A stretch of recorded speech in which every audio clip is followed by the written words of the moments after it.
Contract ఉద్యోగులకు regularise చేయాలని, out sourcing ఉద్యోగులను కాంట్రాక్ట్ ఉద్యోగులుగా గుర్తించాలని సమగ్ర శిక్ష కాంట్రాక్ట్ మరియు అవుట్ సోర్సింగ్ ఉద్యోగులు 3 రోజులుగా చేస్తున్న సమ్మెకు ఉపాధ్యాయ ఎమ్మెల్సీ విటపు బాలసుబ్రహ్మణ్యం సంఘీభావం తెలియజేశారు. నెల్లూరు డీఈఓ కార్యాలయం వద్ద నిర్వహిస్తున్న సమ్మెలో ఆయన పాల్గొని ప్రసంగించారు. సర్వశిక్ష అభియాన్ ప్రాజెక్టులో పనిచేస్తున్న కాంట్రాక్ట్ అవుట్ సోర్సింగ్ ఉద్యోగులు అత్యంత దయనీయ పరిస్థితుల్లో ఉన్నారని మాజీ ఎమ్మెల్సీ విటపు బాలసుబ్రహ్మణ్యం అన్నారు. నెల్లూరు డీఈఓ కార్యాలయం వద్ద నిర్వహిస్తున్న సమ్మెకు ఆయన సంఘీభావం తెలియజేశారు. ఈ సందర్భంగా ఆయన మాట్లాడుతూ సర్వశిక్ష అభియాన్ ప్రాజెక్టులో పనిచేస్తున్న కాంట్రాక్ట్ అవుట్ సోర్సింగ్ ఉద్యోగులు రెగ్యులర్ ఉద్యోగులతో సమాన అర్హతలతో వారితో సమానమైన పని చేస్తున్నారని తెలిపారు. అయినా వారికి ఉద్యోగ భద్రత లేదన్నారు. సమాన పనికి సమాన వేతనం చెల్లించడం లేదన్నారు. మిగిలిన ఉద్యోగులతో సమానంగా అన్ని సౌకర్యాలు కల్పించాలని ఆయన డిమాండ్ చేశారు. ఇక లేని పక్షంలో జరిగే పరిణామాలకు ప్రభుత్వమే బాధ్యత వహించాలన్నారు. ఒంటరి మహిళలమైన తమకు ప్రభుత్వం సంక్షేమ పథకాలు వర్తించడం లేదని, చాలీ జీతంతో ఇబ్బంది పడుతున్నామన్నారు. జాలి దయా కరుణతో కడుపు నిండదని, వేతనాలను సవరించాలని కాంట్రాక్ట్ ఉపాధ్యాయురాలు కోరారు.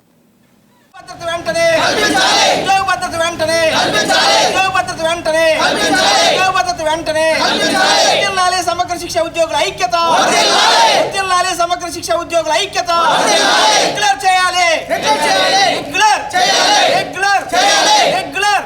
ఉద్యోగ భద్రత వెంటనే, ఉద్యోగ భద్రత వెంటనే, ఉద్యోగ భద్రత వెంటనే, ఉద్యోగ భద్రత వెంటనే చేయాలి.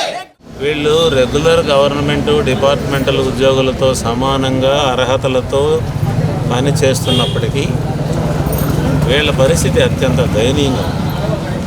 వీళ్ళకు 3 నెలలు 4 నెలలు అయినా జీతాలు ఇవ్వరు. ఎప్పుడు కావాలంటే అప్పుడు తీసేస్తారు.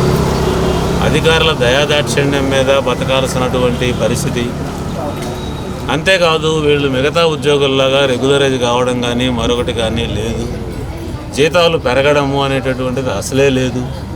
అందువల్ల ఒక దయనీయమైన స్థితిలో పెద్ద ఉద్యోగ అర్హతలతో పనితో ఉండేటటువంటి ఎంప్లాయీస్ చాలా కాలము ఎదురుచూచి లాభం లేదని 20వ తేదీ నుంచి సమ్మె చేయడం ప్రారంభించారు. వీళ్ళు కోరేది ఏమిటి? మేము ప్రాజెక్టులో పనిచేస్తున్నా కూడా డిపార్ట్మెంట్లో ఉన్న మిగతా ఉద్యోగుల పనే చేస్తున్నాం కాబట్టి వాళ్ళతో సమానంగా మమ్మల్ని చూడండి. వాళ్ళకి ఏ సౌకర్యం ఇచ్చారో మాకు కూడా ఇవ్వండి. మమ్మల్ని కూడా రెగ్యులరైజ్ చేయండి. మమ్మల్ని కూడా మాకు కూడా ప్రావిడెంట్ ఫండ్ ఇవ్వండి. మాకు కూడా గ్రాట్యుటీ ఇవ్వండి అని అడుగుతున్నారు. గవర్నమెంటు పదవిలోకి వచ్చి 4.5 ఏళ్ళు అయినా కూడా ఎంతకాలమైనా దీన్ని పట్టించుకోకుండా దాటేసి ఇప్పుడు కేంద్ర ప్రభుత్వం మీద దోషేయాలని ప్రయత్నం చేస్తాం. అందువల్ల ఇది తెగదు అని మేమందరం మాట్లాడుకొని వీళ్ళందరినీ సమ్మెలోకి పోతే తప్ప పరిష్కారం కాదని చెప్పి 3 రోజుల నుంచి సమ్మెలో ఉన్నాం. మేమందరం ఐక్యంగా ఉన్నాం. మాతో పాటు రేపు పొద్దున రెగ్యులర్ టీచర్లందరూ కూడా మా పోరాటానికి మద్దతుగా రాబోతున్నారు. ఆ కథ కూడా రేపటి నుంచి ప్రారంభం కాబోతోంది. మేము ఒంటరి వాళ్ళం కాదు. ప్రభుత్వం ఎప్పటికైనా మేల్కొని ప్రాజెక్టు అనే మాట ఎత్తేసి డిపార్ట్మెంటు గవర్నమెంటు అనేటటువంటి వైపున ఆలోచించి వీళ్ళని రెగ్యులరైజ్ చేయాలా. అన్ని రకాల సౌకర్యాలు ఇతరులతో సమానంగా వీళ్ళకి ఇవ్వాలని మేము డిమాండ్ చేస్తున్నాం. ఆ పని గవర్నమెంట్ చేయకపోతే తెగేదాకా లాగితే దాని ఫలాన్ని కూడా ప్రభుత్వమే భరించాల్సి ఉంటుందని కూడా హెచ్చరిస్తున్నాం. పేద విద్యార్థుల పట్ల వాళ్ళ యొక్క అవసరాలు గుర్తించి పనిచేస్తున్నాం కాబట్టి మా కుటుంబాలు, మా యొక్క పరిస్థితులు, మా యొక్క స్థితిగతులను అర్థం చేసుకొని మమ్మల్ని పట్టించుకొని మా ఎస్ఎస్ఏ ఉద్యోగుల్ని పర్మనెంట్ చేయండి. అదేవిధంగా గౌరవంగా చూడండి.